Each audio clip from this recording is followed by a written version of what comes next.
Sona qədər dinləsəniz sona qədər dinləsəniz, inşallah ki, faydalı bir təlim olacağına inanıram. Belə, eee, təlimi Xədicə xanım eşidirsiniz? Bəli. Aha. Deməli, slayd başlayaq. Mövzumuz bəllidir. Deməli, uşaqlarda, inkişafla, yaradıcı inkişafla bağlı mövzumuz budur. İlk öncə, özümü təqdim etdim. Xədicə xanım təqdim etdi. Mən Nərmin Oruc, pedaqoq, müəllif, təlimçi. Mövzumuz uşaqlarda yaradıcı düşünmənin inkişaf etdirilməsi yollarıdır, və at başlıq kimi də, müasir təlimdə bu yaradıcılığın, roludur. Digər, slayd açaq, zəhmət olmasa Xədicə xanım. 2-ci slayd. Aha. 2-ci slaydımız yaradıcılıq nədir? Yaradıcılıq deyəndə ilk növbədə insanın ağlına incəsənət aləmi, düşünülür, amma bu belə deyil. Yaradıcılıq tək yəni incəsənətdə deyil, elmdə də özünü göstərir. Biz əldə elədiyimiz bilikləri, məlumatları, onları fərqli yanaşma ilə, göstərə bilirik. Məsələn, bir şagird, bir, insan tutalım da, tələbə hansısa bir riyaziyyatdan məsələ həll eləyir, onu bir yolla, hə, düz yolunu bilir ki, bu həlli budur. Amma ona fərqli yanaşma ilə, fərqli həll yolları tapan, uşaq artıq daha yaxşı olardı, yaradıcılıq daha yaxşı inkişaf edib ki, o alternativ variantlar fikirləşə bilir. Bu yol tək o yolla deyil, o düz yolla deyil, tam başqa bir yolla da ola bilər özünə daha asan yol tapa bilir, öz məntiqini işə salır burada, öz təxəyyülünü işə salıb, yaradıcılığını işə salıb fərqli yollarla, eee, bu məsələni həll eləyə bilər. Yəni budur. 3-cü slaydımızı açardınız zəhmət olmasa. Aha. 3-cü slayd uşaqlarda yaradıcı düşünmənin əhəmiyyəti, təxəyyül və innovativ bacarıqları inkişaf etdirir, problemlərə fərqli bucaq qazandırır, uşağın özünə inamını gücləndirir, gələcək təhsil və karyera uğurlarına təməl yaradır. Eee, Uşaqlar erkən yaşlarından ilk öncə, demək istərdim, auditoriyaya belə bir sual verim ki, danışa-danışa. Sizcə ən çox hansı yaş dövründə bu uşaqlarda yaradıcı inkişaf daha çox inkişaf edir, yaradıcı düşünmə qabiliyyəti daha çox büruzə verir? Yəni danışmaq istəyən varsa, buyursun səs açsın kameranı və yaxud da açıb danışa bilər. Çalışaq səsli olsa daha yaxşı olar, çünki, mesaj tipli yazsanız ola bilər görə bilmərəm və yaxud da fikrim yayına bilər. Kimsə istəyirsə, yəni bu sualla bağlı fikri varsa danışsın. Mən cavab verə bilərəm. Buyurun, buyurun. İlk öncə özünüzü təqdim edin. Adım İlahədir, Aha, soyadım Şəviqə. aha, buyurun İlay xanım. Siz nə Məncə düşünə bilirsiniz? uşaqların Məncə uşaqlar 2, necə deyim, uşaq vaxtı, yəni 2, 4, 5 belə yaşlarda daha çox, necə deyim, düşüncələrində çox belə, necə başa sala bilərəm? Necə Yəni rahat hər elə şeyə başlayın. meyilli olurlar, hər şeyə meyilli olurlar, hər şeyi Aha, öyrənməyə çaba maraqlı göstərirlər. olurlar, bəli. Bəli, Onlar beyinlərində fanta aha. daha gözəl fikirlər qururlar. Bəli, erkən yaşlarda, əsasən erkən inkişaf yaş qrupu var ki, 3-6 yaş qrupu biz deyirik ki, yəni bunlarda uşaqların inkişaf etməsinin önəmli yaş dönəmidir. Yəni bunlarda məntiqi inkişafı, zehni inkişafı, məktəbə qədər dövr olsun. Yəni məktəbə qədər olan etap ki, dövr ki var, o dövr uşaqların inkişafı üçün çox önəmlidir. Onların yaradıcılıq fəaliyyəti. Yəni həmin dövrdə uşaqlar hər şeyə maraqlı olurlar. Hər mövzu haqqında istər maraqlansınlar, sual versinlər, öyrənsinlər və hətta onlarda fikirlər də fantastik dərəcədə ola bilər. Bizim üçün bəlkə də gülməli gələ bilər, amma əsla yəni onu uşağa büruzə verməli deyilik. Ona afərin deməliyik, fikirlərini soruşmalıyıq ki, yəni nəyə əsaslanıb bu fikirdə olur? Bəlkə də oradan da məntiqi bir nəsə açması var. Yəni ona görə bu yaşda uşaqları fikirlərinə hörmətlə yanaşmalıyıq ki, onlarda da özünə inam olsun və hətta öz-özlərinə qürurlansınlar ki, mən bunu bacardım, mən bunu bildim, mənim fikrimə hörmətlə yanaşdılar, böyüklərim əlbəttə ki, müəllimə qədər evdə valideynlə uşaq bu etapları keçir. Yəni valideyn uşağın bu inkişaf dövründə nəzərə almalıdır, məşğul olmalıdır. Sonra bağça dövrü gəlir. Ondan sonra isə məktəb dövrü artıq başlayır. Bu məktəbə qədər bu dövr inkişaf dövrüdür ki, əsas dönəmdə bu dövr. Aha, digər slayd açaq. Xədicə xanım zəhmət olmasa 4-cü slaydı. Aha, mən bacardığım qədər slaydlara uyğun, şəkillərdə yerləşdirmişəm ki, maraqlı olsun, yəni təqdimatda, anlaşılıq olsun. Elə bu danışdığımız bayaqkı slaydla bu demək olar ki, eynidir. Psixoloji əsaslar, yəni 3-6 yaş təxəyyülün ən güclü dövrüdür. Həmçinin Montessori, inkişaf dövrü də bu yaş qrupunda olur ki, yəni uşaqların özünə inamı, özləri öz işlərini, öz vəzifə borclarını yerinə yetirsinlər. Acı dururlar səhər yerlərinə, məsələn, öz yerlərini yığışdırsın, paltarlarını geyinməkdir, qatlamalıqdır. Yəni bunları kiçicik tapşırıqlar verilməlidir ki, uşaq o məsuliyyəti özündə hiss eləsin və etdikcə də qürurlanır ki, aha mən bunu bacardım, fəxr edir özünə, daha da özünə inam yaranır. Adicə marketə göndəririk. Hə, onu bizdən qabaqda biraz göndərib nəsə deyə bilər ki, tutan bunun pulunu sən get kassada ver. O axır onda bir özgüvən yaradır ki, mən bunu bacardım, ala bildim, tutalım. Belə bir şeylər də etmək olar. Sonra uşaqlar oyun vasitəsilə dünyanı kəşf edir. Təhlükəsiz sərbəst mühit yaradıcılığın əsas şərtidir. Bəli, uşaqlar oyunla dünyanı kəşf edirlər. Öz yaş dönəmimə, kiçik uşaqlıq yaş dönəmimə qayıdım. O vaxt yəni uşaqlar daha çox həyətdə olurdu, daha çox sosial idilər bir-birləri ilə. Hər şeydən biz bir oyun çıxardırdıq, oyun düzəldə bilirdik. Adicə olsun ki, yəni mən danışım öz dostlarımla, xalam qızları filan belə biz həyətdə məsələn hamımız bunu yəni ki eləmişik, qızlar olub palçıqdan tutam yemək küftə, kotlet, tutam yarpaq dərirdik, ondan yarpaq dolması bükürdük. Yəni bu da bizim bir yaradıcılığımız idi. Yəni fantaziyamızı işə salırdıq. Nəsə eləməyə çalışırdıq ki, özümüzdən, yəni belə. Sonra digər yəni ki, bu slaydda da ona əsaslanıb ki, uşaqlar bir-birinə oynayan vaxtda, məsələn, şəkildən göründüyü kimi göz bağlı oynayırlar, uşaqlar bir-birini məsələn tapsın oynayanda, sosiallaşırlar, bir-birinə fikir mübadiləsi aparırlar və qapalı mühitdə qalmırlar. Bunu demək istəyir. Digər slayd açardınız zəhmət olmasa 5-cini. Müəllimin rolu, deməli, sual verməyi təşviq etmək, standart cavab gözləməmək, alternativ cavabları da qəbul etmək, şagirdlərin ideyalarını qiymətləndirmək. Bəli, müəllim, çox önəmlidir. Yəni, uşağın həyatında valideyndir, müəllimdir. Bunlar aparıcı rol oynayır, onların inkişafını yönləndirir. Müəllim kimdir? Yön verəndir, öyrədəndir, ilhamlandırandır, motivasiya edəndir, idarə edəndir. Yəni bunlar müəllimin vəzifələridir. Şagirdlərə məsələn, dərsdə də şəkli də ona uyğun çalışmışam seçim.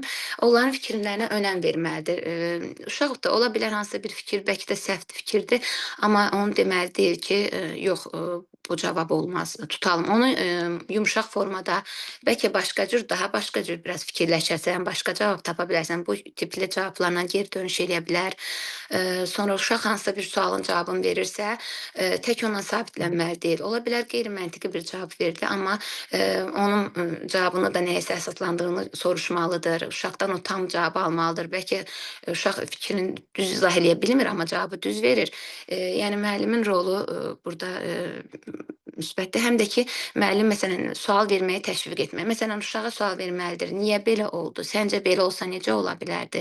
Bu tip suallarla uşağın düşünmə qabiliyyətini, onun inkişafını sorğulamalıdır, beynini işə salmalıdır ki, uşaq digər cavabları da fikirləşə bilsin, cavablaya bilsin. Yəni standart cavab almamalıdır, fərqli cavablara yer verməlidir. Tutalım müəllim sual verə bilər ki, uşağa, bulud nədir? Uşaq cavabı biz bilirik ki, bulud deyəcək ki, hə, hava buxarlandı, bulud yarandı, sonra yağış yağdı. Bu bizim bildiyimiz, yəni doğru cavab budur. Amma uşaq desə ki, bulud məsələn onun nəyə bənzədiyini desə, pambığa oxşadıram mən onu, dondurmaya oxşuyur. Axı burada artıq uşağın yaradıcı inkişafı işə düşür ki, doğrudan bulud pambığa oxşuyur axı. Bunun yaradıcılığı işə düşdü artıq burada. Yəni bu tip cavablarla müəllim onu sorğu-sual etməlidir. Sonra digər slaydı zəhmət olmasa açardınız. Hı. Valideynlərin rolu, bəli. Uşağı sərbəst seçməyə təşviq etmək, səhvlərə görə cəzalandırmamaq, öyrənmə fürsəti kimi qəbul etmək, evdə yaradıcı mühit yaratmaq, kitab, musiqi, oyun və s. Ümumiyyətlə, valideyn, müəllim, şagird bu üç bucaq, yəni bu üçlü bir yerdə olanda, bir yerdə fəaliyyət göstərəndə daha uğurlu nəticə olur və o uşaq daha inamlı addımlarla irəliləyir. Dərslərində olsun, ümumiyyətlə həyatında, yəni çox önəmlidir müəllimin, valideynin birgə fəaliyyəti və onların nəticəsi birgə daha gözəl. Tək tərəfli uşaqdan nəticə gözləmək düzgün deyil. Yəni müəllimlə paralel bərabər valideyn də birgə iş görməlidir. Təbii ki, uşaqda maraq oyatmalıdır hər iki tərəf. Hər ikisi uşağın işini, uğurlarını, necə deyim, sevindirərək ona, yəni təşviq etməlidir. Yəni evdə də, necə ki məktəbdə müəllimlər öz vəzifə borclarını yerinə yetirir, evdə də eləcə valideynlər uşaqlarla vaxt keçirməli, yəni onlarla kitab bilgi oxumalı, valideyn oxumalıdır ki, uşaq da ona baxıb oxusun.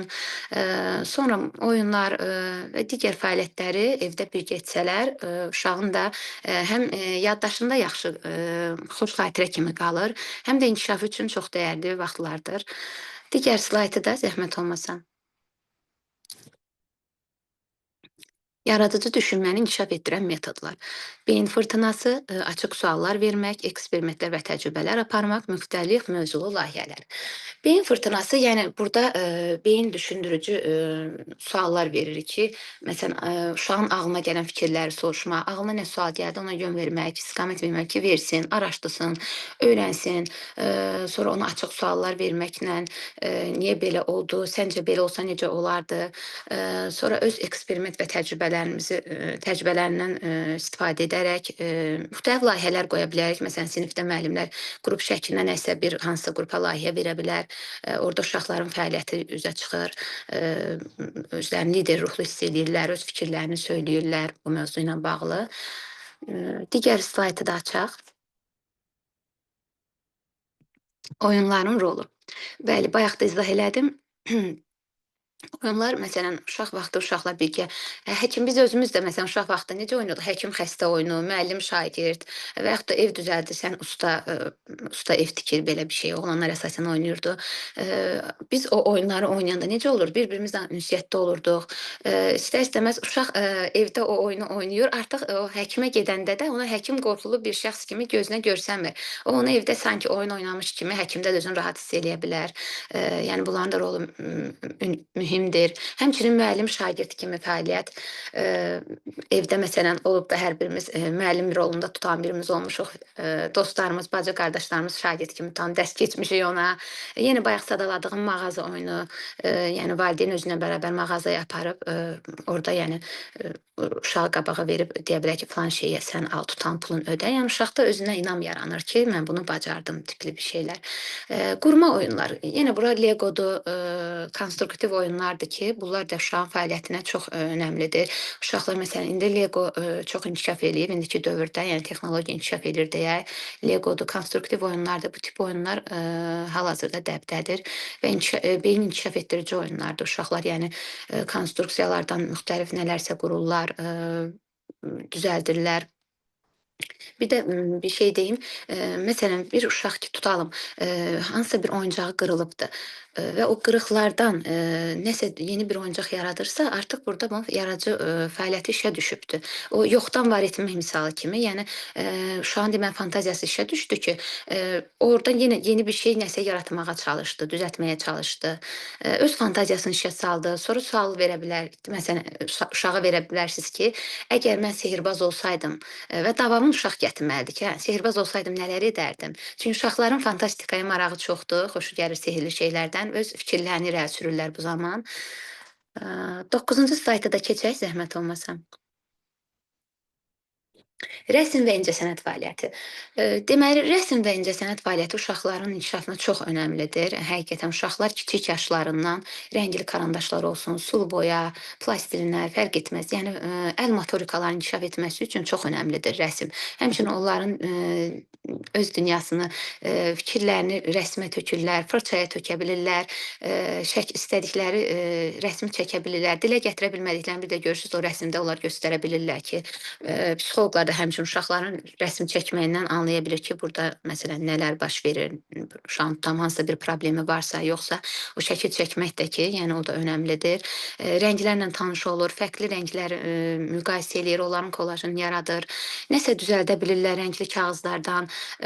Bunlar nə qədər yaradıcı inkişafı üçün çox önəmlidir. Rəngli kağızlardan oriqamilər düzəltmək və yaxud da nələrsə tutan nümunə verirsən, uşaq ona baxır, onu düzəldirsə, bu da onun inkişafına çox xeyirlidir, önəmlidir. Sonra musiqi və rəqs.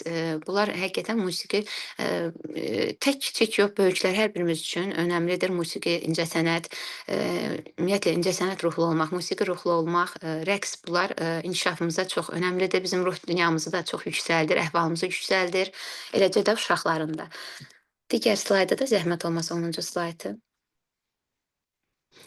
Ədəbiyyat və hekayə qurma. Nağıl və hekayələrin davamını uydurmaq, uşaqlara başlanğıc cümlə verib hekayəni tamamlamaq, kukla teatr vasitəsilə yeni səhnələr yaratmaq. Deməli, ədəbiyyat və hekayə qurma. Tutalım məktəbdə, evdə də ola bilər, yəni bu valideynlər tərəfindən, müəllimlər tərəfindən də ola bilər. Hansısa bir hekayənin nağılı oxuyur uşaq. Onun əsasında özündən bir hekayə nağıl qura bilər burada. Öz qəhrəmanını yarada bilir. Uşaq tutalım, oxudun, tanış oldun hekayə nağılından. Artıq uşağın beynində formalaşdı nağıl nədir, hekayə nədir. Öz qəhrəmanını yaradır. Onun məsələn rəsmini çəkə bilər. Rəngli karandaşlarla, fırça ilə rəsmini çəkir. Öz qəhrəmanına ad verir. Onun necə olmağını istəyir, necə görür. Sonra oxuduğu nağılları, hekayələri səhnələşdirə bilir ki, kukla teatrında məsələn uşaqlar üçün çox maraqlıdır. Həm onları teatra aparmaq çox maraqlıdır. Oxuduqları nağılları səhnəcik şəklində görürlər, canlı şəkildə izləyirlər. Daha da beyinlərinə həkk olur, güclü, yaxşı sürətdə beyinlərinə həkk eləyirlər nağılı, hekayəni. Həmçinin özləri öz aralarında səhnəciklər qurmaqla daha da öz incəsənət yönündən istiqamətdə öz inkişaflarını daha da güclü istiqamətləndirə bilirlər, inkişaf etdirə bilirlər. Digər slayda da keçək. Məntiqi tapşırıqlar və oyunlar. Bura deməli aiddir şəkilli tapmacalar, oxşar və fərqli cisimləri tapmaq. Bir də nə olardı əgər tipli biz suallar verə bilirik onlara. Uşaqlarda erkən inkişaf yaş dövrlərindən başlamalıdır məntiqi oyunlar etmək. Tutalım, o əylənərək öyrənmək prinsipi bu yaş dönəmi üçün çox önəmlidir. Yəni erkən inkişaf, məktəbə qədər inkişaf maraqlı da onlar üçün. Maraqlı məsələn ardıcıllıqlar verilə bilir, məntiqi onun davamını axtarıb tapa bilirlər. Uşağın burada zehni inkişafı işə düşür, uyğunlaşmanı tapa bilir. Məsələn, fiqurlar verilir, müxtəlif fiqurlar. Onları öz yerlərinə doğru oturtmaq. Tutam şəkilli tapmacalar verilə bilər, tapmalıdır uşaq. Sudoku tipli oyunlar, məntiqi oyunlar olur ki, bu yaş dönəmi üçün onlarda beyin inkişafına çox önəmlidir. Yaradıcı tərəfdən çox onlara kömək eləyir. Oxşar və fərqli cisimlər tapmaq. Tutalım, 2 şəkil verilir və uşaq bu 2 şəkil arasında oxşar və fərqli tərəfləri tapmalıdır ki, bu həm də onun göz koordinasiyası üçün çox önəmlidir. Yəni necə diqqətini cəlb edir həmin o tapşırığa, testə ki, necə baxır, necə diqqət göstərir, həm də məntiqi inkişafına çox önəmlidir. Digər slaydı zəhmət olmasa.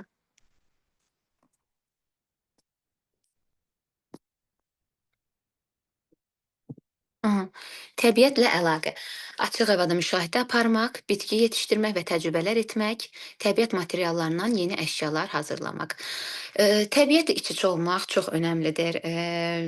Uşaqların inkişafı üçün uşaq ümumiyyətlə torpaq, hava, su, bitki bunlarla təmasda olmalıdır. Məsələn, təbiətə çıxdıq, ekskursiya filan, biz səmaya baxa bilər uşaqlar ki, buludlar necə hərəkət eləyir, necə görsənir. Səma cisimləri olsun və yaxud da otlar, bitkilər, bir yerdə onlar məsələn iməcik keçirsə, ağac əkmə aksiyaları eləsələr, onlar üçün çox yadda qalan olacaq. Biri ağacı tutan torpağı belləyir, biri suluyur, bir ağacı bir yerdə əkirlər. Bunlar təbiət üçün də önəmli bir faktordur, hadisədir. Yəni uşaqlar tərəfindən bir yerdə onlar xeyrə vəslə olurlar, ağac əkmə aksiyasında iştirak eləyirlər. Bitkiləri tanımaq, onlardan məsələn herbarilər düzəldə bilərlər, yarpaqlardan qurudub. Yəni məktəbdə bunu da eləyirlər uşaqlar. Onların inkişafına çox önəmlidir bu. Yəni həmçinin bir valideyn olaraq, müəllim olaraq bunlar erkən yaşlardan, təbii ki, evdən, ailədən gəlir. Sonra bağça, məktəb həyatı uşaqlara aşılanmalıdır ki, yəni təbiətlə necə davranmaq lazımdır. Bitkilərin, təbiətin, canlıların, ümumiyyətlə heyvan, bitki, bunların qayğısına necə qalmaq lazımdır. Yəni uşaqlarda erkən yaşlardan formalaşmalıdır ki, yəni təbiəti zibilləmək olmaz, təbiətə qayğı göstərmək lazımdır. Bu tip nüansları xatırlatmalıyıq hər dəfəsində uşaqlara. Yəni erkən yaşlarla xatırlansa, daha düzgün və gözəl nəticələr verə bilər. 13-cü slaydı açaq, zəhmət olmasa. Texnologiyanın rolu. Təhsil oyunları və proqramlar, interaktiv lövhə və rəqəmsal rəsmlər, amma balanslı şəkildə yaradıcılığın məhdudlaşdırılmadan. Bəli, hal-hazırda texnologiya dövrüdür, sürətlə inkişaf eləyir, süni intellekt inkişaf eləyir, yəni rəqəmsal bacarıqlarımızı filan biz göstəririk. Yəni bunlar normal haldır. Yəni yaşayırıqsa, inkişaf ediriksə, il yenilənirsə, hər şey də yenilənməlidir, elm də inkişaf edir. Bunlar müsbət hallardır. Amma ki, hər şeyin, öz balansında qorunsa daha gözəldir. Yəni texnologiyadan da həmçinin biz balanslı istifadə etməliyik. Yəni təbii ki, bir uşaq olsun, böyük olsun, fərq etməz. Bütün günü biz, kompüter, planşet, telefon, ona köklənsək, bu bizim beyin inkişafımızı, təxəyyülümüzü geri salır. Yəni uşaq hər şey tutalım ChatGPT-dən öyrənək, süni intellektdən istifadə edək. Bu zaman, bizim beynimiz axı inkişaf edə bilməz, öz fikirlərimizi irəli sürə bilmərik. Elə hər şeyi biz süni intellektdən, texnologiyadan kömək alsaq, öz beynimiz axı inkişafımız da geriləyir. Ona görə hər şey balansında olsa daha gözəl. Təbii ki, istifadə etməliyik. Hal-hazırda, yəni hər birimiz müəllimik bilirik, yeni elə tapşırıqlar var ki, bunlar internetsiz etmək qeyri-mümkündür. Müxtəlif cür saytlar ora giririk və bu uşaqlar üçün çox maraqlıdır əslində. Yəni onları elmə daha da tənbəl uşaq ola bilər, məsələn, oxumaq bəzədə çətinlik çəkən uşaq ola bilər, amma bu texnologiya ilə olan tapşırıq olanda daha maraqlı cəlb edir onu. İstəyir ki, hə, bunu tez oradan tapşırıqları eləsin. Çünki orada əyləncəli olur. Tutam yarışma kimi qoyur. Tapdın, afərin, əl çalma olur. Bu uşaqda nə qədər stimul yaradır, onu daha da elmə kökləyir. İstəyir daha da çox tapşırıqlar etsin. Yəni bunlar hər biri balanslı şəkildə olmalıdır. Qədərində olanda hər bir şey çox gözəl fayda verir. Digər slayda. Bəli, uşaqlarda yaradıcı düşünməyə mane olan faktorlar. Rəsmləri də çalışmışam ki, slaytlara uyğun seçəm. Daimi tənqid, həddindən artıq qaydalar və məhdudiyyətlər, uşağın seçiminə hörmət etməmək. Eee, Biz, yəni valideyn olaraq ilk öncə, bəli, hər birimizin qayğıları, problemləri ola bilər. İstər-istəməz, istəmədən də uşağa köklənə bilirik, yükləyə bilirik, amma düzgün deyil də. Yəni sonra, oturub düşünəndə bilirik ki, yəni əslində o valideyn də danlayırsa uşağı, o demək deyil ki, həmin vaxt, onun nəsə etdiyinə görə danlayır. Çox vaxt öz problemini belə uşağın üzərinə ata bilir. Yəni hirsini elə ondan çıxmış kimi olur. Və yaxud da uşaq hansısa bir uşaq axı kəşf edir, etmək üçün də dağıtmalıdır, tökməlidir, soruşmalıdır, öyrənməlidir, araşdırmalıdır. Bunlar istər-istəməz vaxt aparır, ola bilər narahatçılıq yaratsın filan. Amma, uşağa daimi tənqid və yaxud da o əsəbi, acıqlı cavablar verib, onun biz qarşısını alsaq, onda qorxu yarada bilər və onun öyrənmək istəyini, öyrənmək marağını biz azaltmış olacağıq. Artıq o marağı azalacaq, qorxu içində olacaq. Yəni qədərində olmalıdır, uşaqlar üçün. Həmçinin uşaqlarda özgüvəni yaratmaq üçün, tutalım nəyisə biz qarşısını almaq istəyirik. Ola bilər uşaq da girdi marketə, istədi-istəmədi hər şeyi gedib alıb seçmək istəyir. Bu zaman əlbəttə ki, olmaz onun hər dediyini də eləmək olmaz, amma qarşısını da kəskin şəkildə alsaq, o daha da inadlaşıb öz bildiyini etmək istəyəcək. Elə eləməliyik ki, balansı ilə qorumalıyıq ki, həm sizin dediyiniz olsun, həm də uşağın dediyi. Ona görə seçimlər qoyuruq, tutalım, deyirik ki, bax bu ikisi gör nə gözəldir, bəlkə bu ikisindən birini seçəcəm. Hə, uşaq baxır, seçir, öz ürəyində deyir ki, aha, özüm seçdim, amma əslində sizin də rolunuz orada oldu. Yəni həm sizin fəaliyyətiniz işə düşdü, həm öz istədiyinizi elədiniz, həm də uşağın istədiyinə təkan yaratdınız. Özünə də inam olur, deyir, aha, mən dediyim də oldu. Nə o sizdən inadlaşır, nə siz ondan inadlaşırsınız. Aha, keçək digər slayda. Yaradıcı mühitin xüsusiyyətləri: təhlükəsiz və sərbəst mühit, açıq dialoq və fikir mübadiləsi, əyləncə və öyrənmənin birlikdə olması. Yaradıcı mühit çox önəmlidir. Məktəb ortamında olsun, adicə dostlarla bir yerə yığışdıq, tutalım, diskussiya olanda, qarşılıqlı fikir mübadiləsi olanda daha maraqlı olur. Tutalım, sinifdə də qrup şəklində iş görmək, bax, elə bu uşaqların inkişafı çox önəmlidir. Onlar hər kəs bir fikir irəli sürür, bir-birlərinin fikirlərinə hörmət eləyirlər, hərə bir-birindən nəsə öyrənməyə çalışır. Yəni ona görə, açıq dialoqdur, bu tip fikir mübadiləsinə yer vermək lazımdır. Onların öz təxəyyülünü işə salsınlar, hərəsi öz bir fikrini ifadə etsin. Hər uşaqdan, maraqlı fikir əldə eləyəndə daha çox bir-birlərini də öyrətmiş olurlar. Və əyləncə ilə öyrənmə də ki, bayaq dediyim kimi, öyrənməni əyləncəli şəkildə etsək, daha yadda qalan və maraqlı olacaq, uşaqları da həvəsli edəcək elmə. 16-cı slayt açaq, zəhmət olmasa. Praktiki nümunələr. Fərqli istifadə, tap oyunu, məsələn, sonra, məsələn, buna nə aiddir? Tutalım qaşıq, uşağa sual verir qaşıq. Qaşıq uşaq təbii ki, deyəcək ki, biz bunu yemək yemək üçün istifadə edirik. Uşağa sual verə bilər ki, başqa nə üçün istifadə etmək olar qaşığı? Hə, o artıq öz yaradıcı fikrini işə salacaq, düşünməyə çalışacaq ki, nəyə kimi istifadə eləmək olar. Hə, məsələn, qaşıqdan güzgü kimi də tutam istifadə eləyə bilər. Özünü baxır, görür də əksinə. Tutalından mahnı oxumaq, tutam mikrofon kimi istifadə eləyə bilər və yaxud da nəlbəki üzərində mahnı çalmaq da olurdu bir ara var idi. Yəni elə bir şey də, yəni musiqi aləti kimi də istifadə edə bilər. Yəni bu cür fərqli fikirlər ortaya çıxardır. Əslində yəni bunlar onun yaradıcılığını işə salır. Məntiqi cəhətdən fikirləşəndə yəni əslində işimizə yarayır qaşıqdan bu cür istifadə etsək. Sonra yeni qəhrəman yaratmaq hekayəsi.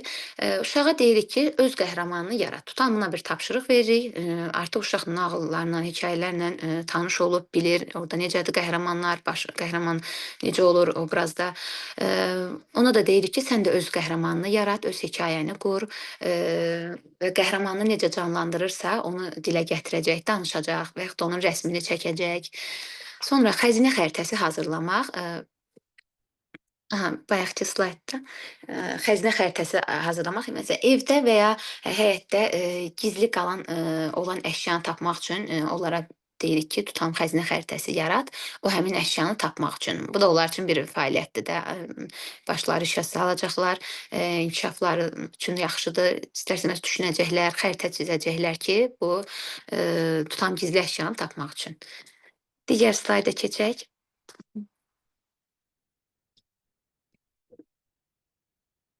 Müəllim və valideyn üçün tövsiyələr. Uşağı dinləmə və fikir verməsinə imkan yaratmaq, kiçik uğurları belə dəyərləndirmək, yaradıcı məhsullarını qorumaq. Bəli, bayaq dediyim kimi müəllim və valideyn uşağın həyatında mühüm rol oynayır.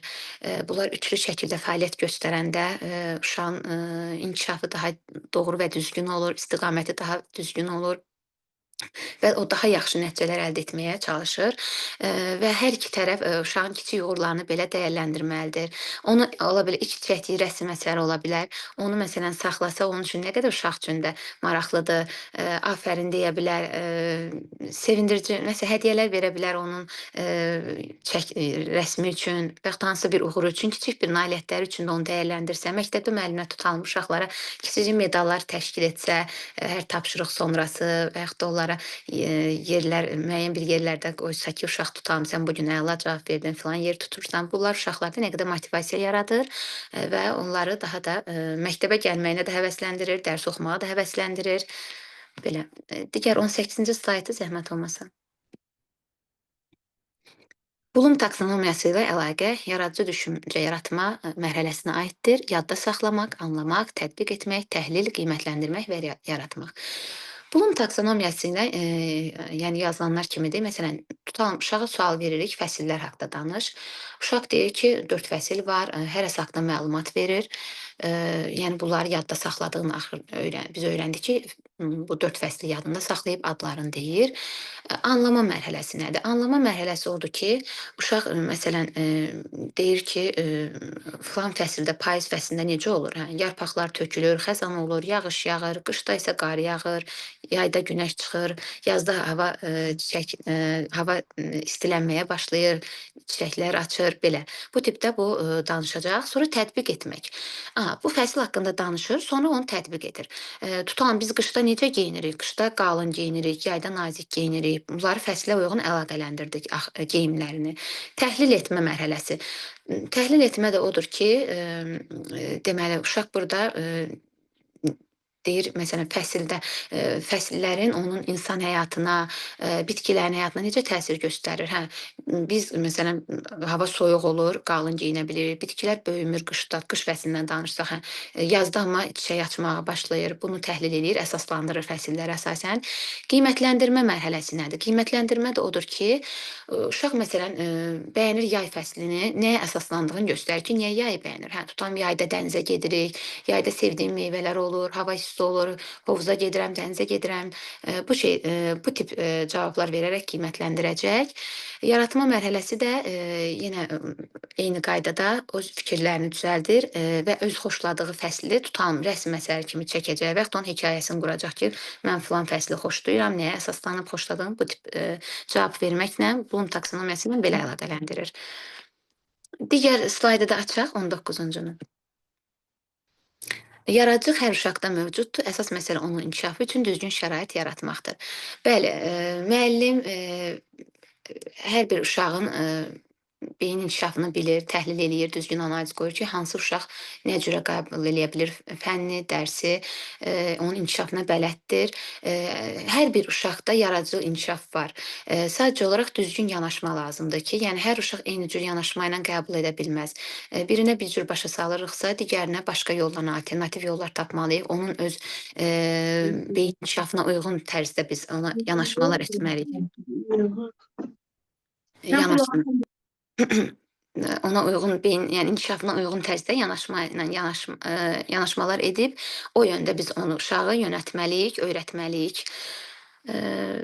Bir də digər slayd açardıq. Bu da şüarımız. Uşaqlar gələcəyin ixtiraçılarıdır. Onların təxəyyülünü məhdudlaşdırmayaq.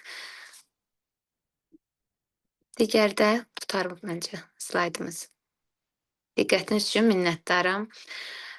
Bu qədər, məndən bu qədər təlimlə bağlı. İndi isə istəyərdim ki, kiminsə xoş sözləri və yaxud da fikirləri, nəsə istəkləri, sualları varsa diskussiya məqsədli edə bilərik. Bir-birimizdən nəyisə öyrənək, fikir mübadiləsi aparaq, maraqlı olardı.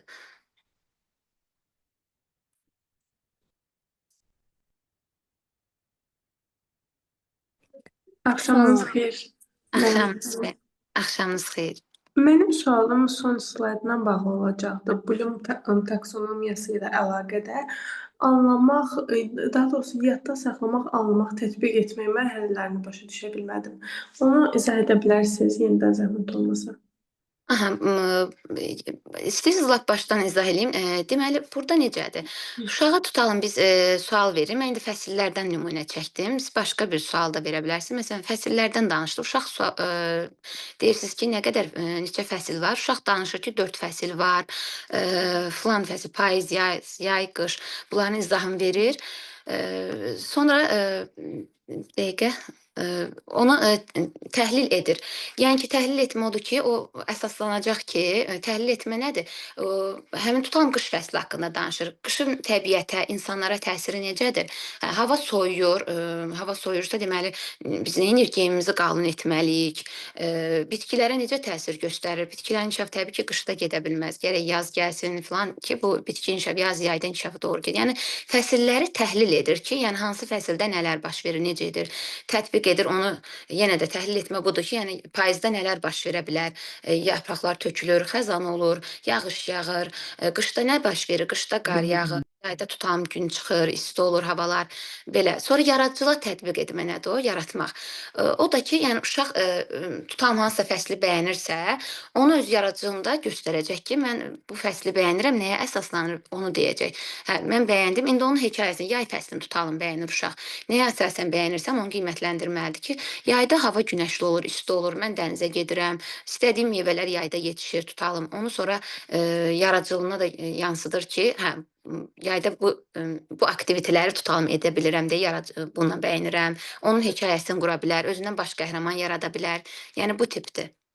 Aha, aydındır. Bəs tətbiq etmə mərhələsində uşaq nə etməlidir? Məsələn, fəsillərdən Mən hamısını danışdım. Mən ümumi izahımı verdim sizə. Elə tətbiq etməni də dedim, izahımı verdim. Yəni fəsillərlə əlaqələndirməlidir onu. Bayaq təkrarçılıq olar. Yəni istəsəz təzədən yeni şey dedim. Yəni ümumi başa düşdüm. Sadəcə orada slaydda ayırmışdınız. O mənə Slaydda ümumi yazmışdım. Yəni o taksonomiya əsası, yəni filan mərhələlərdən olur. Fəsil nümunəsini özüm çəkdim. Yəni praktik olar. Yəni ora slaydda nəzəri hissələri yerləşdirmişəm. Praktik hissələri dedim təlimdə danışanda özüm nümunələr çəkim ki, yəni belə daha aydın olsun. Slaydda hər birini yazmaq yəni çox yer tutur deyə belə. Hə, aydındır. İndi slayda görə mən başa düşmədim. İndi siz izah edərdiniz, aydın oldu. Çox sağ olun. Buyurun, siz sağ olun, buyurun. Buyurun, siz sağ olun, çox sağ olun. Başqa, bəlkə kimsə öz təcrübəsindən danışmaq istəyə bilər. Məsələn, sinifdə müəllimlər hansı uşaqlarda nə yaradıcılıqlarını kəşf ediblər onların fəaliyyətlərinə bağlı və yaxud da valideynlər varsa qoşulanlardan, onlar da nəsə fikir mübadiləsi etmək istəyən varsa, buyursun, qoşulsun.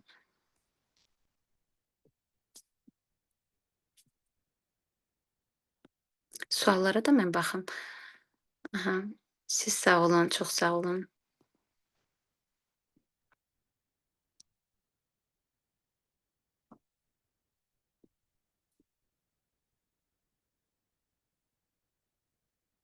Salam müəllimə. Salam. Müəllimə, sizə çox təşəkkür edirəm. Bizim kimi uşaqlara belə dərsi keçdiyinizə görə. Çox sağ olun balam. Siz sağ olun ki, yaxşı ki, qulaq asmısınız, diqqət etmisiniz təlimə. Çox sağ olun müəllimə. Bizim kimi uşaqları sizin dərsləriniz həvəsləndirir müəllimə. Çox gözəl. Mən təşəkkür edirəm xoş sözləriniz üçün. Təşəkkür edirəm. Çox sağ olun müəllimə. Bizim kimi uşaqların necə deyim, belə prosesdə, yəni belə prosesdə çox təcrübəli bir sözlər kimi gəlir müəllimə. Sağ olun, təşəkkür edirəm. Sağ olun müəllimə. Sağ olun, siz sağ olun. Salam, axşamınız xeyir olsun. Axşamınız xeyir, axşamınız xeyir. Əvvəla təlimdə olan bütün müəllimləri sabahki gün münasibətilə təbrik edirəm. Allah sizlərə uzun ömür, can sağlığı versin. Çox sağ olun. Siz məni qabaqladınız. Sonda təbrik mesajımı deyəcəydim. Çox sağ olun, təşəkkür edirəm. Mən də sizi təbrik edirəm. Bir sualım var idi. Tənbəl görünənlər, lakin çoxlu ideyalar verən uşaqlar necə qiymətləndirirsiniz? Əslində o bir misal var. Deyir, tənbəllər həmişə ən alternativ, daha gözəl yollar tapırlar. Məsələn, bir yolu tam işi görəndə tənbəllik çəkilir, amma onların beyin inkişafı daha yaxşı gedir, belə deyək. Çünki alternativ yolları qəşəng tapırlar. Özlərinə rahat arxayın yol, necə deyim, rahat bir yol tapırlar ki, o yolla həll etsinlər. Əslində uşağın yaradıcı bir fikrə düşməsi, özünə asan yol tapıbsa, o yolla inkişafını aparırsa, bu müsbət haldır ki, yəni əsas odur ki, uşaq məsələni tutan şərt deyil onu standart öyrədilən bu elmi qayda ilə getsin. Təbii ki, o yolu bilməlidir, amma uşaq alternativ, yaradıcılığın işə salan digər yolları tapırsa, deməli bunun təxəyyülü yaxşı inkişaf edib ki, yəni beyin inkişafı, məntiqi yaxşıdır ki, o yöndə daha özünü göstərə bilir, özünə uyğun yol tapa bilir. Təşəkkürlər. Siz sağ olun. Mən təşəkkür edirəm. Bir də deyim, bu yaradıcılıq müxtəlif fənlərdə özünü göstərə bilər. Məsələn, riyaziyyatda uşaq məntiqini işə salır. Həll yolundan əlavə digər məntiq yollarla həll yolunu tapa bilər. İncəsənətdə o özünü, məsələn, səhnəcik düzəltməklə, kukla teatr tutam, oxuduğu hekayənin nağılı səhnələşdirir, orada bir yaradıcı fəaliyyət işə düşür. Digər sahələrdə də olsun ki, yəni digər fənlərdə də yaradıcılıq istər-istəməz özünü biruzə verir. Və o da ki, müsbət haldır ki, deməli uşağın inkişafı yaxşı gedir, özünü bu yöndə yaxşı göstərə bilir, öyrəndiklərini, biliklərini, yəni düzgün, doğru istifadə edə bilir. Axşamınız xeyir olsun. Axşamınız xeyir, buyurun. Təlim üçün təşəkkür edirəm. Yəni həqiqətən həm məntiqli idi, həm elə insanlar var ki, düzdür, balaca uşaqların fikirlərini o qədər önəmsəmirlər. İstər valideyn olsun, istər məktəb olsun, müəllimlərdən. Amma yəni hər bir kəs məncə bu cür təlimlərə qoşulub sizin kimi fikirlər edinməlidir. Çünki sizin dediyiniz kimi, məsəl üçün, mən özüm 11-ci sinif şagirdiyəm. Elə uşaqlar var ki, riyaziyyatdan misal çəkirəm ki, misalı yazır, düzdür, öz həll yolu ilə yazmır da, öz düşüncəsi ilə yazır. Müəllim onu düz götürmür. Amma faktiki cavab düzdür də. Yenə də onu demək tərzi var uşağa. Qayıdıb konkret sözünə qarşı sən səhvsən deyəndə uşaq da biraz pis olur. Həmən fənnə qarşı motivasiyası düşür. Düzdür, bəli. Kəskin şəkildə demək lazım deyil. Yəni onun da fikrinə düzdür, elə riyaziyyatdan elə olur ki, baxırsan ki, hə, bu məntiqən həll yolu, baxırsan o cürə deyil. Ola bilər bəlkə həmin misalda o cavab gəlib düz çıxıbdı. Bəlkə başqa misalda tapşırıqda o məntiqini işə salıb o yolla həll etsə cavabı düz tapmaya bilər. O da var. Yəni müəllim bu yanda bəli, düzgün istiqamətləndirməli ki, həll yolu budur. Amma kəskin reaksiya ilə istənilən bir uşaq yaşlarında da kiməsə kəskin reaksiya verdinsə, uşaq inadlaşacaq, daha da acığa deyəcək ki, qoy biraz da edeyim. Amma onun da deyiliş qaydası var da, yəni üslub çox önəmlidir. Hər bir işdə, hər bir sahədə üslub önəmlidir ki, yəni düzgün üslubda, yanaşmada olsaq, qarşı tərəf də bizi düzgün anlaya bilər. Bəli, çox sağ olun, təşəkkür edirəm. Sağ olun, buyurun. Axşamınız xeyir müəllimə. Axşamınız xeyir. Mən bir sual vermək istəyirdim. Deməli, mən yeni məzun olmuşam. Praktikada olduğum müddətdə verdiyim sınaq dərslərində, belə deyim, uşaqlarda bunu müşahidə etmişəm ki, hansısa dərsin motivasiya mərhələsində və yaxud da yaradıcı tətbiq etmə mərhələsində olur ki, uşağın fikri çox geniş olur və yaxud da necə deyim, başqa şeylərdən danışmağa başlayır. Sinifdə yaradıcı mühit qurmaq üçün müəllim ilk olaraq, yəni neyləməlidir? Uşaqların məsələn mövzudan kənar bir fikir söylədikdə sizcə onu dayandırmalıdırmı, yoxsa daha da şaxələndirib yoldaşları üçün də izah mı verməlidir? İlk öncə sualınız üçün təşəkkür edirəm. Buyurun. Təbii ki, müəllim hər bir uşağı dinləməlidir, hər bir uşağın fikrinə önəm verməlidir.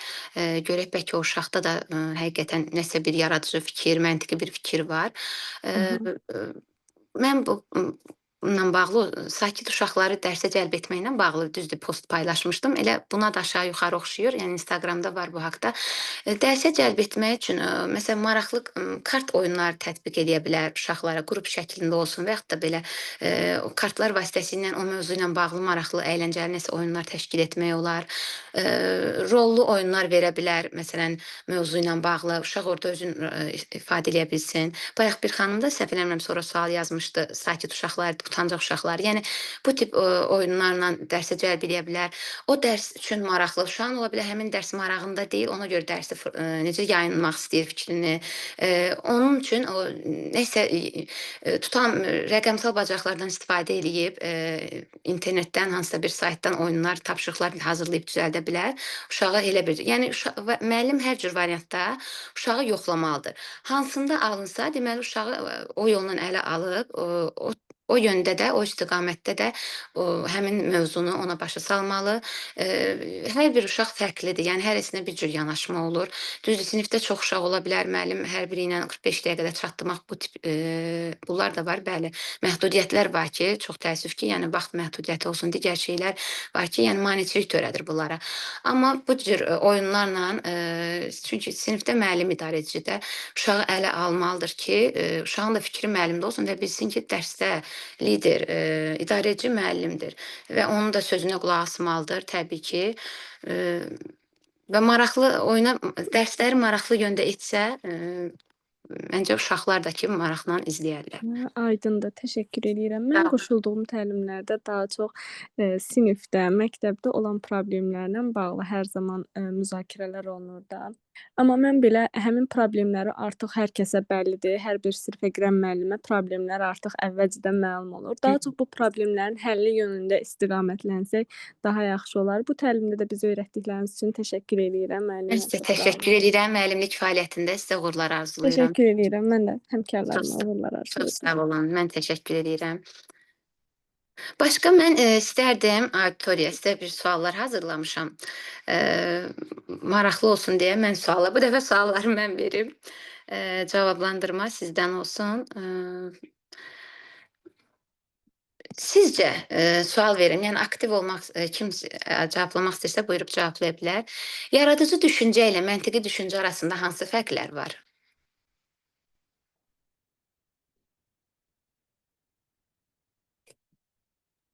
Məncə yaradıcı düşünmədə şagirdlər daha çox öz təxəyyüllərini, öz dünya görüşlərini əks etdirirlər. Məsələn, mən özüm indi praktikada olduğum məktəbdə uşaqlar var idi ki, onların bəziləri çox xəyalpərəst idilər. Hansısa bir tapşırıq verəndə onu bir rəsmlə və yaxud da başına gələn hansısa bir hadisə ilə mənə ifadə edirdilər. Bəzi uşaqlar da sadəcə konkret olaraq məntiqi düşünüb onun qayda və qanuna əsasən, yəni dərsdə olan qaydaya əsasən cavablandırmağa çalışırdılar. Keçdiyim mövzu ilə bağlı ona əhatəli cavab verməyə çalışırdı. Bəziləri də həmin mövzudan kənarda öz yaradıcı düşüncəsinə əsasən cavab verirdi. Mən bu cür fərqləndirirəm bu sualı. Bəli, başqa cavab vermək istəyən varsa Mən də buyursun. verə bilərəm. Bəli, buyurun. Məncə necə deyim, məntiqi düşüncədə faktlara, dəlillərə, qaydalara əsaslanırlar. Məsələn də riyaziyyat misalı həll eləyir uşaq və nəyisə planlayanda da məntiqli düşünür. Yəni sualı cavablandıranda məsəl üçün də deyir ki, nə yanlışdır, nə doğrudur, başlayır analiz eləməyə, cavablandırır. Amma yaradıcı düşüncədə mövzu elə bil qaydaların kənarına çıxır da, yəni təxəyyülündə olur. Bəli. Məsəl üçün bir dənə bir şeydə bir problem olsun məsələn, onu fərqli yollarla həll eləməyə çalışır. Aha, Məsəl üçün bəli, düzdür. yeni ideyalar qoşur. Nə bilim mahnı yaratmaq istəyir. Belə də qəribə-qəribə Hı hı. şəkillər çəkmək istəyir. Qəribə-qəribə şeylərlə həll eləmək Hı istəyir. hı. Bəli, məntiqi düşüncə odur ki, bizim Yəni yəni burada hə, bəli. orada yəni ki, məqsədi uşağın odur ki, başqa bir cürə deyir ola bilərmi? Yəni başqa bir cürə eləyə bilərəmmi? Bəli. Eee, Hı hı. yaradıcı düşüncədə elə fikirləşir ki, yəni mən bunu başqa yolla həll eləyə bilərəmmi? Bəli, məntiqi düşüncə odur ki, səbəb-nəticə axtarırıq, məntiqi yolunu tapırıq, axtarırıq ki, belə qurulur, belə olmalı. Yaradıcıda da siz dediyiniz kimi, bəli, hər iki müəllimə düz vurğuladı. Yəni yaradıcı inkişafı, təxəyyülü ortaya çıxır. Mən burada yazılanlarda oxuyuram. Çox sağ olun, yazırsınız belə. Hə, düz cavablardır həqiqətən. Məntiqidə səbəb-nəticə axtarırıq, məntiqi yolunu axtarmağa çalışırıq. Yaradıcıda isə təxəyyül, fantaziya bu cür yöndən inkişafını yönləndirir.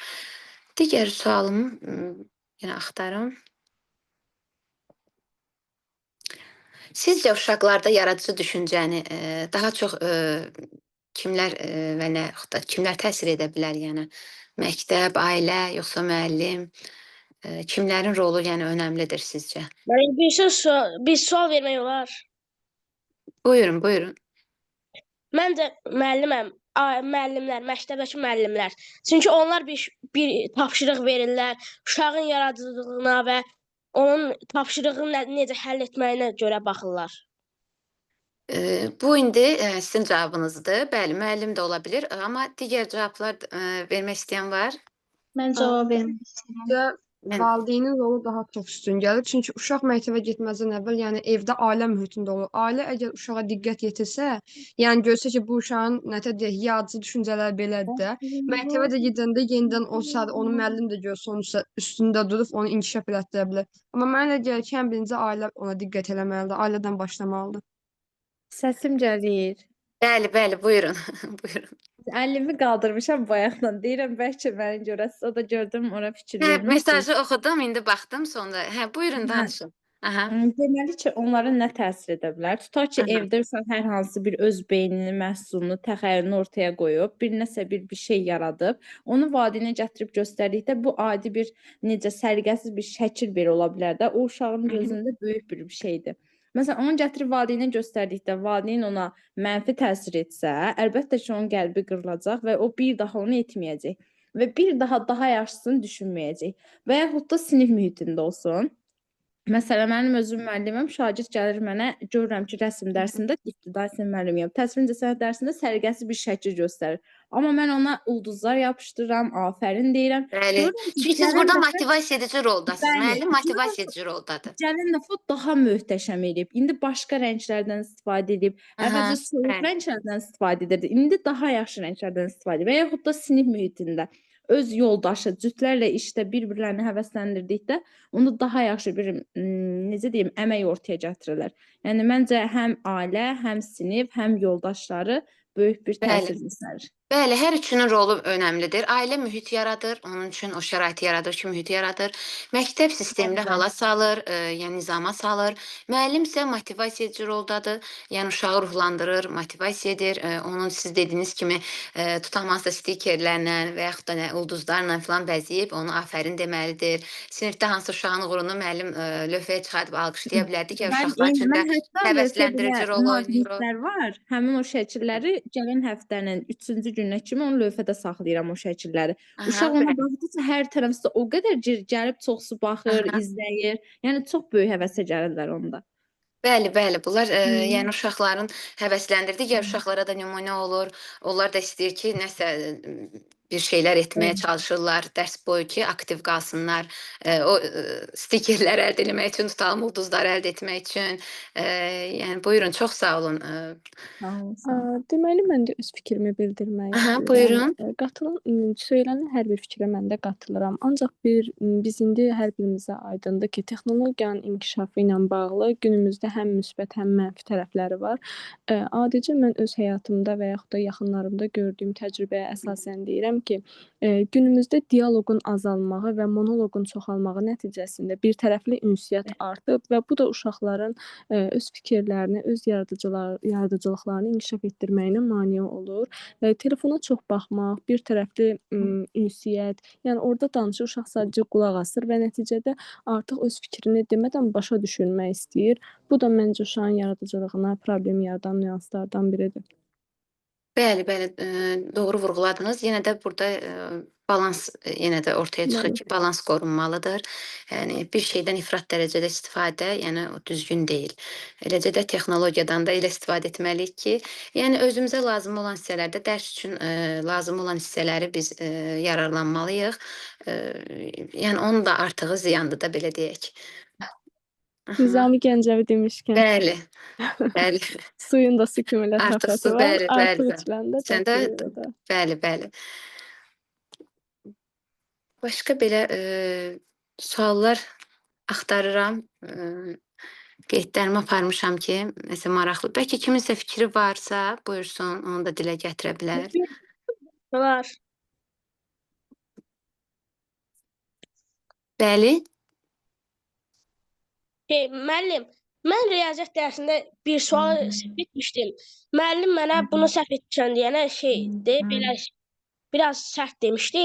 Mən də o dərsdən soyumuşdum, amma o birisi dərsi də səhv etmişdim. Amma müəllim onu, yəni mənim soymamalı, yəni nətə deyim, mən o elə mənim həvəsim düşməməyimi istədiyi üçün, yəni Aha. mənə belə təşviş eləmişdi müəllim.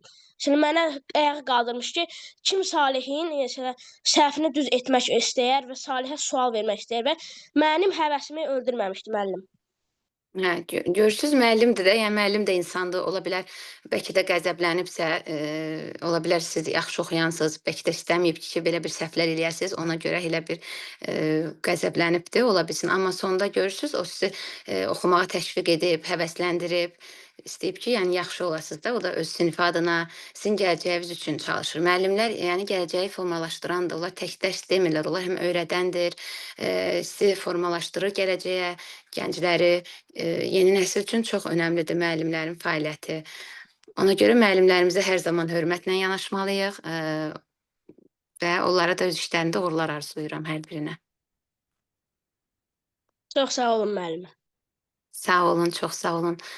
Başqa sual olan varsa, buyursun. Mən də qoy baxım diskussiya yönümlü. Sizcə yaradıcı düşüncə bu, yəni öncədən yəni belə təbii gəlirmi, yoxsa öyrədilə bilir sonradan? Yəni öncədən insan doğulanda, yəni sizcə o yaş dövləni, yəni onun fitri istedadı kimi olur, yoxsa sonradan öyrədilə bilər? Yəni onun inkişaf etdirilməsi. Ola bilər də. Salam, axşamınız xeyir olsun. Axşamınız xeyir. Buyurun. Hər iki hal ola bilər. Bu həm yaradıcı Bəli. bədahətən də deyək ola Bəli. bilər. Şairlərimiz var. Onlar hamısı bədahətən deyirlər, yazırlar. Aha. Bir də yəni bu mühiti, yaradıcı mühit də önəmlidir də, yəni düşdüyü mühit də önəmlidir. Yəni o mühitdə dəstək varsa, dəstəkləyici tədbirlər görülürsə, deməli o da hardasa öz sözünü deyir. Düzdür. Hər uşaqda həm təkli ola bilər bu yanaşma, həmçinin mühitimiz çox önəmlidir. Sonradan qazanılma da ola bilər də bu yaradıcı. Bəli, yəni orada elə bir sinfə düşə bilər, elə bir məktəbə, oradakı müəllimlər və yaxud da sinif yoldaşları istedadlı uşaqlarla iç-içə düşə bilər, müəllimləri çox istiqamət verən, yön verən, həmçinin müəllimin özünün də yaradıcı və istedadlı olması çox önəmlidir. Özü yaradıcı olanda onun yetirdiyi şagirdlər də o yöndə olur, istedadlı olur, yəni ki, öz biliklərini onlara düzgün formada öyrədə bilir, yansıda bilir. Mən düşünürəm ki, bu Konstruktiv istedad rəy və destruktiv rəy də önəmlidir də. Yəni deyirsi motivasiyadan salmamaq. Konstruktiv rəy verəndə yaxşıdır. Destruktiv rəyəndə artıq həvəsdən düşür də insan. İstər uşaq olsun, istər böyük adam da elə həvəsdən düşür. Təbii də həmin o işi görmək istəmirsən. Yaxud da ki, görmək istəyəndə risk altına almaq istəmirsən ki, bir də eləyərəm pis olar, yaxşı olar. Çünki bir dəfə eləmişəm, uğursuz alınıb və bunun görə də misal üçün məni qınayıblarsa, deməli yenə də eləsəm yenə də məni qınayarlar. Yəni bu destruktiv, konstruktiv nəinki məktəbdə, bağçada elə insanların həyatında da böyük rol oynayır. Bəli. Çox sağ olun cavablandırdığınız üçün. Mən düşünürəm ki, Gözəl istedad xanım. mən düşünürəm Salam, ki, axşamınız xeyir istedad olsun Nərmin xanım. Axşamınız xanım, deyəsən qarışdı mikrofonlar. bəli. Kim birinci danışırdı? Buyursun. Növbəli inşallah hər kəs öz fikrini irəli sürər.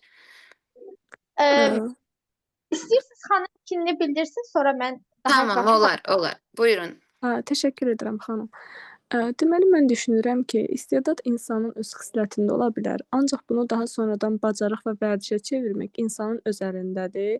Bir neçə istedadlı insan var ki, heç o istedadının bəhrəsini görə bilmir tənbəlliyi sayəsində, ancaq istedadı olmayan, məqsədi uğrunda çalışan və günü-gündən özünü inkişaf etdirən insan bir neçə istedadlı insandan daha bacarıqlı və daha təkmilləşmiş formada olur. Yəni istedad məsələsi biraz insanın özündən asılı olan bir məsələdir. İstedadlı olub bunu bilik və bacarığa çevirmək daha yaxşı bir xasiyyətdir məncə. Bəli. Düzdür. Çox sağ olun cavablandığınız üçün. Sizə Buyurun, sağ olun. digər xanım da öz fikrini irəli sürsün.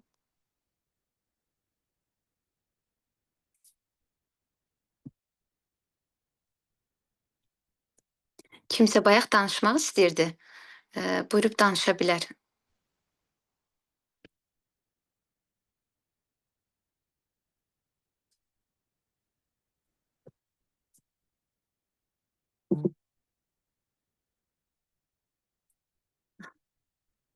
Bəs axşamınız xeyir. Buyurun. Buyurun, fikirlərinizi söyləyə bilərsiniz. Həmidə xanımdan səs gəlmədi. İstədim mən də öz fikrimi bildirim. Aha, buyurun. Səs Yaradıcı keçirdi desən. Aha, buyurun. Yaradıcı düşüncələri biraz da uşaqların öz temperamentlərindən, xüsusiyyətlərindən, xarakterindən də uyğunlaşdıra bilərik ki, Aha. yaradıcı düşüncələr daha çox sanqvinik və melanxolik temperamentlərində özünü daha çox göstərir və bu temperamentə malik olan uşaqların yaradıcı düşüncələri digər temperamentli uşaqlara nisbətən daha yaxşı olur.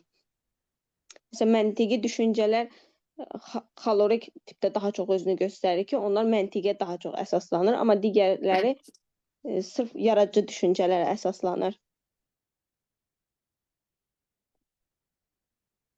Bəli. Eşidirsiniz? Bəli, eşidirik müəllim. Aha. Bəs sinifdə çalışan müəllimlər, yoxsa bağça müəllimlər də ola bilər aranızda qoşulanlardan? Yəni bu elə mövzudur ki, erkən yaş qrupu, bağça dönəmi, məktəb dönəmi hər bir müəllim, valideyn qatıla bilər. Bu mövzuda aktiv iştirak edə bilər. Məsələn, sinifdə yoxsa bağçada öz təcrübələrindən müəllimlər danışdı. Məsələn, uşaqların yaradıcı inkişafını necə siz dəyərləndirirsiniz? Necə onları məsələn belə bu haqqda öz təcrübələrinizdən paylaşsanız, yeni fəaliyyətə başlayan müəllimlər də məsələn yararlana bilər.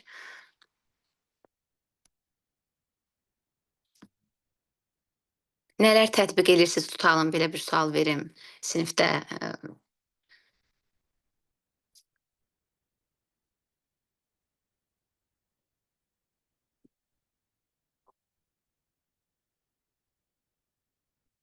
Eşidilir səsim? Bəli, səsiniz. Cavab vermək istəyən yoxdur yəqin ki. Yox, mən özüm müəllimə deyirəm, lakin bizim əvvəl ibtidai sinif müəllimimiz çox gözəl bir şey eləmişdi. Hələ də yəni onu biz xatırlayırıq. O müəllim Buyurun, bizim üçün paylaşa çox bilərsiniz. Yəni müəllimdir də. təcrübələrinizdən də fərq O etməz. elə edirdi ki, sinifdə çox belə tez-tez yarışlar keçirdi. Qazanan uşaqlarda 1, 2, 3-cü yeri olurdu da, yəni qazananlar arasında. Onlara kiçik hədiyyələr verirdi. Düzdür, bir qələm verirdi, adi, bir dəftər verirdi. Sadəcə olaraq biz gələn səfər mən öz sinif yoldaşlarımdan tutam da, bizim aramızda rəqabət yaranırdı ki, keçən səfər filan kəs alıbdı bu hədiyyəni. Qoy bu dəfə mən də daha çox çalışım, mən də daha aktiv, daha Bəli. fəal olum. Yəni həmin hədiyyədən mən də qazandım. Bu hətta bizdə sadəcə ibtidai sinifdə yox, biz elə 7-ci, 9-cu sinifə qədər bizim müəllimlərimiz bəzən elə olub ki, coğrafiya müəllimlərimiz olubdu, ya digər müəllimlərimiz olubdu. Bizə belə yarışlar keçiriblər, hədiyyələr veriblər. O xırda hədiyyə belə bizim üçün o qədər motivasiya edici olubdu. Həvəsləndirici addımlar atıblar. Bunlar da bəli sizin tədris həyatınızda mühüm rol oynayıb. Bəli. Marağınızı daha da qüvvətləndiribdi. Aha. Başqa öz fikirləri olan varsa buyursun. Müəllimə birinci sinifdə, ikinci sinifdə, birinci sinifdə bizdə də elə idi. Müəllimə partaları belə üst-üst düzürdü, 4-5 qrupa salırdı bizi. Hər qrupda 4 nəfər. Bizə balaca-balaca kağızlar verirdi. Məsələn, orada bir dənə qutu qoyurdu. Hər bir nəfər kağızı çəkəndə hərə yan-yana dururdu. Həmin qrupa əyləşirdi. 10-15 dəqiqə müəllim sual-cavab olduqdan sonra onun qazanan komandaya hərəsinə 2 dənə ruçka, 2 dənə dəftər, balaca-balaca kiçik hədiyyələr olunurdu. Çox gözəl. Əlbəttə bunlar hamısı sizi həvəsləndirib dərsə, marağınızı artırıb. Bunlar yəni sevindirici haldır ki, müəllimlər tərəfindən şagirdlərinə yönəlibdir. Xədicə xanım, bizim nə qədər vaxtımız var? Suallar bitəndən sonra bitirə bilərik. Belə bitə bilər. Mən baxım slaydda nəzər yetirdim. Başqa belə sonda istəyərdim ki, yəni bugünkü təlimə görə ilk öncə sizə öz təşəkkürümü bildirim Xədicə xanım. Düzdür, bizim müraciəti harda yaydan etmişdiniz müraciəti və mövzu seçməkdə mənə verdiyiniz üçün sizə təşəkkür bildirirəm. Və düşündüm ki, elə bir mövzu seçim ki, hər bir yaş dönəmi üçün maraqlı olsun, istər erkən inkişaf, istər bağça dönəmi müəllimlərin fəaliyyəti üçün, məktəb müəllimləri üçün, yəni maraqlı bir mövzu olsun ki, onlar istifadə edə bilsinlər, yararlana bilsinlər. Əgər bir faydam dəyə bildisə, nə xoş mənə. Həmçinin bir-birimizə də faydalı olmağa çalışdıq bu təlim boyu. Və bu təlimin bugünkü günə denk gəlməsinə də çox sevinirəm ki, sabah 5 oktyabr müəllimlərin peşə bayramı günüdür. İlk öncə hər birinizi təbrik edirəm, əziz müəllimlər. Sizə fəaliyyətinizdə uğurlar arzulayıram. Müəllim təkcə dərs öyrədən deyil, müəllim yön verəndir, istiqamət verəndir, gələcəyi formalaşdırandır, öyrədəndir, öyrənəndir, yəni özlərində işləyəndir. Bu fəaliyyətinizdə sizə uğurlar arzulayıram. Hər zaman şagirdlərinizin, tələbələrinizin sevimlisi olasınız, bol şans, bol uğur, sağlam can arzulayıram. İnşallah ki, hər bir sinifi uğurla başa vurub, yeni sinifi də qəbul edəsiniz. Sizə fəaliyyətinizdə uğurlar, peşə bayramınız mübarək olsun. Nərmin xanım, dəvətimi qəbul edib gəldiyiniz üçün mən sizə təşəkkür edirəm. Çıxışınız möhtəşəm idi, var olun. Sağ olun Xədicə xanım. İnşallah ki, yararlı oldu. Mən slaydı da sizə göndərmişəm, yəni onu da paylaşa bilərsiniz. Sonra sonda Instagram ünvanı filan paylaşılar. Kimin nə sualı fərq etməz, yəni nəsə yardım eləyə biləcəyim bir mövzu olsa, buyurub yazıb soruşa bilər. Sevə-sevə yəni cevablaya bilərəm. Mən də 5 oktyabr Bizə bu dərsdə sizə çox təşəkkür ilə sizi və həmkarlarımı təbrik edirəm. Çox sağ olun, təşəkkür edirəm. Həqiqətən müəllim adına layiq olan hər bir şəxsi, bu peşəsini layiqincə görən hər bir müəllimi təbrik edirəm. Allahdan can sağlığı arzulayıram. Yəni müəllimlik müqəddəs bir peşədir. Yəni bütün peşələrin başı müəllimdir də. Yəni bütün peşələr müəllimdən yolu keçir. Müəllim vasitəsilə bu nailiyyət əldə edir. Ona görə də hər bir müəllimə can sağlığı arzulayıram. Yorulmayasınız. İşlərinizdə uğurlar arzulayıram hər birinizə. Bu təlimə də qoşulduğunuz üçün, vaxtınızı ayırıb qatıldığınız üçün sizə öz təşəkkürümü bildirirəm. İnşallah ki, yararlı, faydalı bir təlim oldu. İnşallah növbəti təlimlərdə görüşmək üzərə. İnşallah.